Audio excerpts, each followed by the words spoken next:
this idea that the Eibishter needs a mitzvah was not new.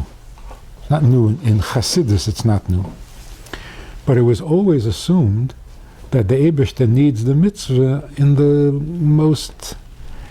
lowest level of creation, in Memale Kol Almin. He needs the mitzvah, but above that, he doesn't really need the mitzvah. In other words, the higher you go, the less the mitzvah counts or matters. That was the understanding. That's the way it was, and it's true. Up to a point.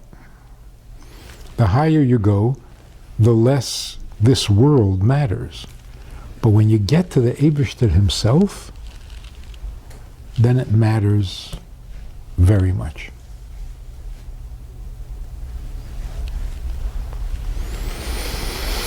Now, in the times of the Rebbe Rashab, let me read you this thing. Reb Peretz Mochkin told the story that there was a Farbrengen with the Rebbe Rashab. It was Simchas Torah, Tafresh Ayin Daled. What year is that? 1914. So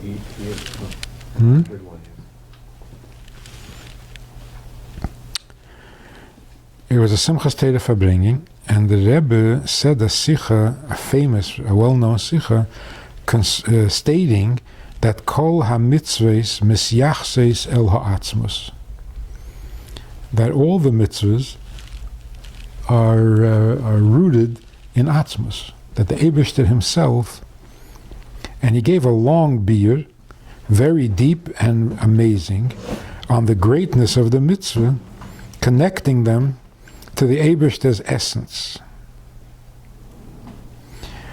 And this, in addition to other fantastic explanations on deep subjects of Chassidus, were mentioned in that Farbrengen.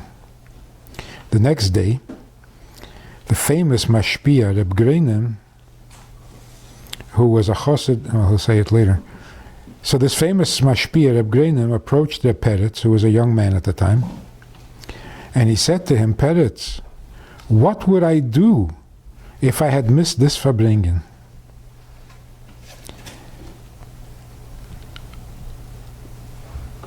And Reb Peretz described the hispilus of Reb Greinem, who was already an older chassid, a chassid of the Rebbe Maharash, and he was a maskul godel b'teiras Chassidus. He really understood Chassidus, and all of a sudden he felt that on Simchas Torah of that year, he experienced new giluyim, without which his life wouldn't be worth living. Because all of a sudden, something became clear to Reb Greinem, that there are fundamental concepts in Chassidus that he doesn't even know.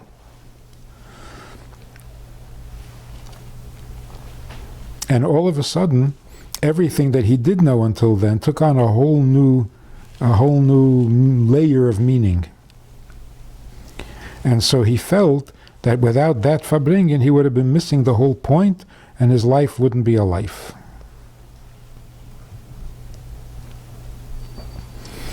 And it's because his whole life was devoted to Chassidus that Reb Greinem was able to appreciate, to value what he heard, that gave him a whole new view and a whole new approach to Chassidus.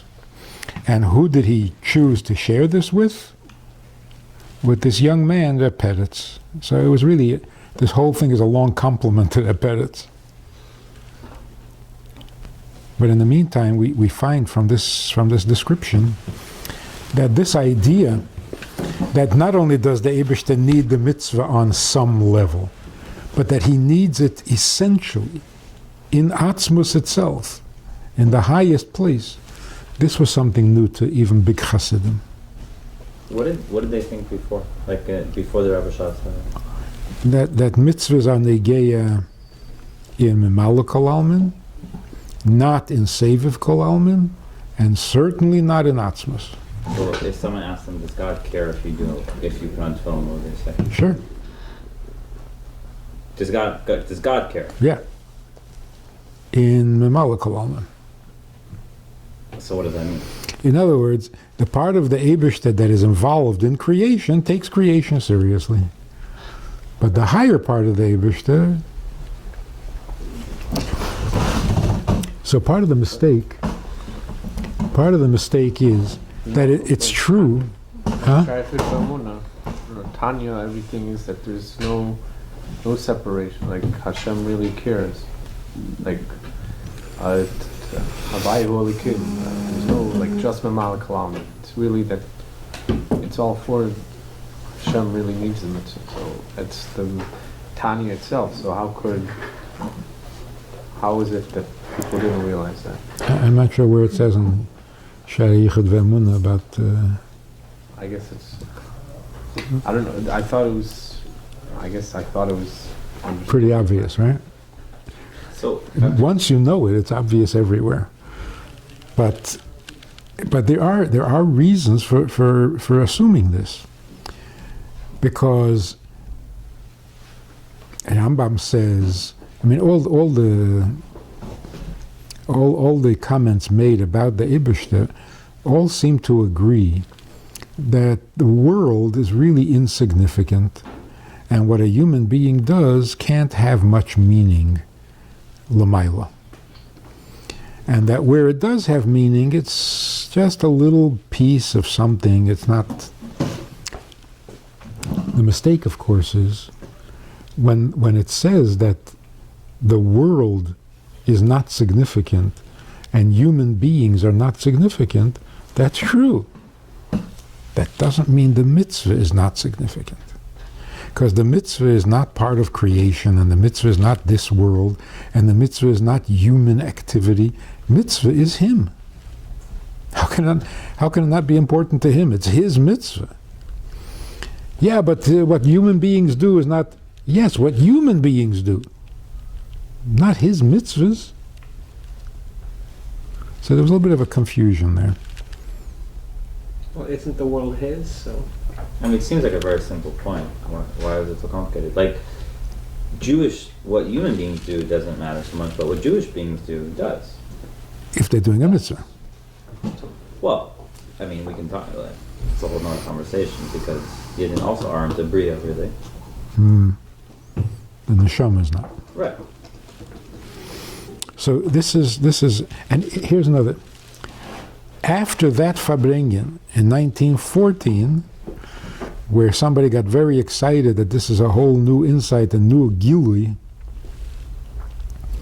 it seems that after that Farbrengen and the initial excitement, people just slipped back to, and it was basically ignored. So most Chassidim of that generation are still convinced that when it comes to the Eibishter himself, nothing matters. And why? It's just a strange thing to say because, like, so why are they putting on film for what? For Mamali? Like, it's starting to sound very dichotomized.